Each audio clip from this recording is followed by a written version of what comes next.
Hello, welcome to Europe Eats. Our names are Alejandro, Latifa, Petra, Nicolae. and Kasia. Today we want to talk about something that touched our European heart. It's tortilla de patata, Brambowe knedliki, le patate al forno, Borsz. placki ziemniaczane. yeah, you guessed it, potatoes. Yeah, a simple ingredient that makes our life so much better. From simply cooked potato to chips, we are about to get deeper into the story of potatoes. Grab your coffee and maybe some chips. Okay, let's start. So I'm from Spain, and if there's something that we used to like to do a lot, was still seen from other countries and not give any credit. So yeah, they told us that we invade the potatoes, but potatoes were really have the beginnings in Andes, in South America, and there's a lot of ancestors that used to cultivate with potatoes from like more than 7,000 years ago. But when in the 16th century, the Spanish conquistador led by Cristobal Colon found potatoes during the conquista of the Inca Empire. Initially named as food for the poor people by the conquistador, potatoes soon start to become a vital component of their diet as they struggle to adapt another vegetable that were from Europe to the unfair Andes weather. So, recognizing the nutritional value and the flavor, Spanish explorers brought them to Europe, and we start the adventure. Yeah, that's true. It sounds amazing, but there is also a dark side of potatoes. Like many new or unfamiliar foods, potatoes were subject to myths and superstitions. It was regarded with suspicion and fear due to it being a member of the nightshade family, and because of it, Europeans thought that it was the creation of witches or devils. At first, it was mostly used as fodder for livestock or to feed the starving. In Northern Europe, it was grown as an exotic novelty in botanical gardens. And coming back to the topic of toxin, which is the next reason of skepticism throughout the history, potatoes can potentially be toxic due to the presence of solanine. It can be found in the green parts of the potato plant, such as the stems, leaves, and any green spots on the tuber itself, but can also develop in high concentrations in potatoes that have been exposed to light or have started to sprout. Consuming solanine in high amounts can lead to serious health problems. To minimize the risks of solanine poisoning, you'd better soak potatoes in a cool, dark place away from sunlight and get rid of any potatoes that have sprouted or turned green, and always ensure they're cooked. So please don't eat raw potatoes and store them properly. So as Kasia said, there are lots of superstitions that were connected to and fears connected to potatoes, but as people usually do, at some point they change their mind. So what exactly changed people's mind, or who it was, and brought potatoes to our beloved Europe?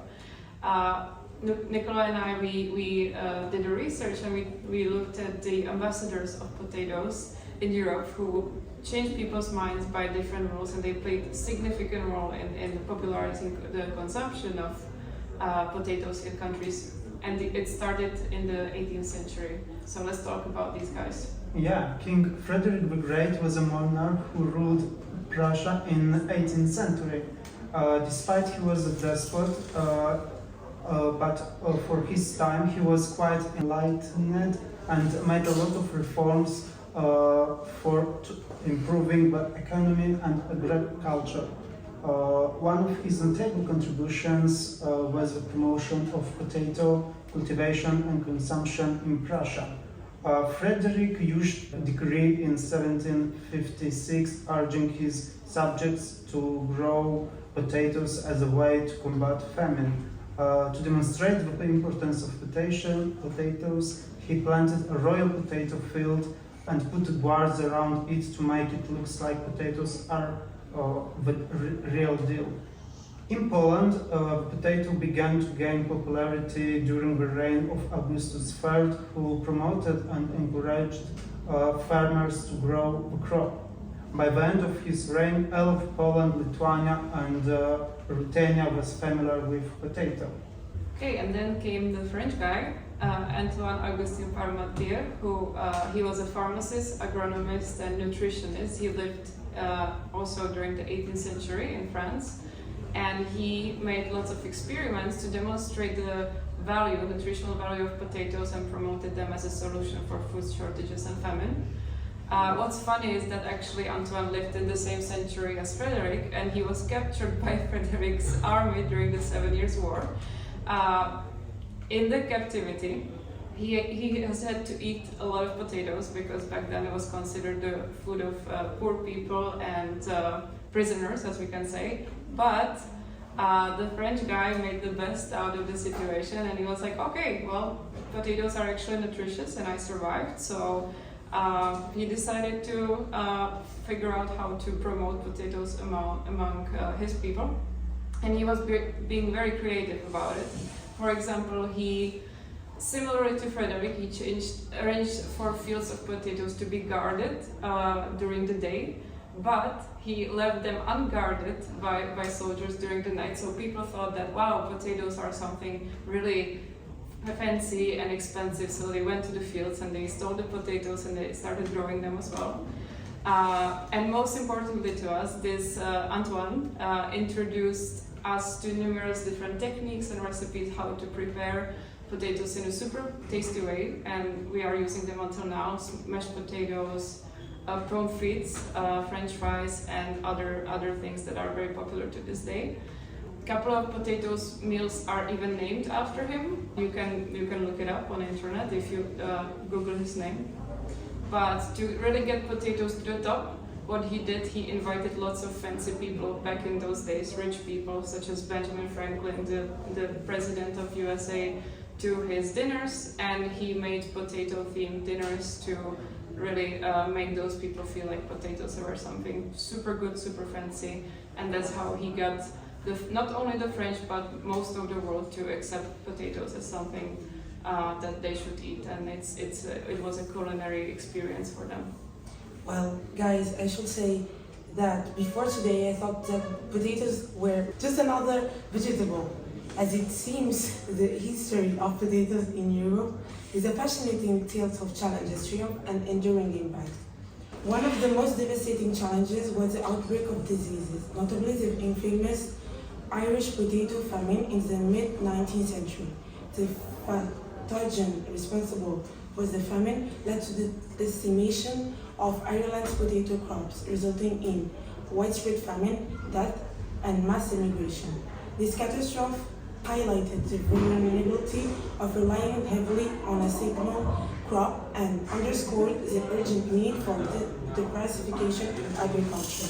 Apart from the season, potatoes faced skepticism and resistance upon their introduction to Europe. Potatoes struggled to gain acceptance among the European allies because initially it was seen as food only for lower classes. Despite these challenges, potatoes demonstrated remarkable resilience and adaptability. Breeders and scientists worked to develop disease-resistant varieties.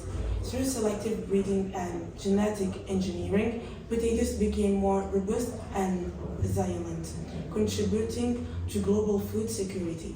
Furthermore, potatoes proved to be a versatile and adaptable crop, capable of thriving in diverse climates and soil conditions.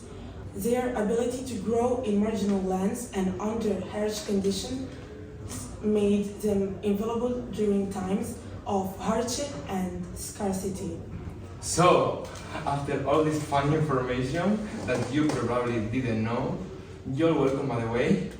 It's time to talk about our countries and our opinions about potatoes. So for example, in Spain, we have the tortilla de patatas, like it's a superior omelette. Superior. Yeah. There also internal debate, like in Spanish, some people add onions and some people doesn't. I rather with onions because it gives you the flavor and it's like more rich. Sounds good to me too. I'll put onions in there. Well, I identify myself as French and Italian. As French, I will say that omelette is better than Spanish tortilla. It's not. Well, in Italy, we ate potatoes in the pasta. It is called le patate, la pasta di patate, and we ate in our tradition potatoes as in the oven with a lot of spices, and it has a huge place in our food culture, and we love potatoes in Italy. Cool. How about Polish? Poland, yeah. Now when I hear you, I think that Polish people love potatoes because we have so many dishes that contains this vegetable. Like basically we add potato to almost every soup. For example, barszcz, I don't know, zalewajka, we have a lot of soups. And also the typical Polish Sunday meal, let's call it that way, consists of meat, salad, and of course potatoes. So Delicious. yeah, like a lot of Polish people can imagine dinner or lunch without potatoes. Also, we love fried potato pancakes, and we often eat it with a stew, meat stew, and it's delicious.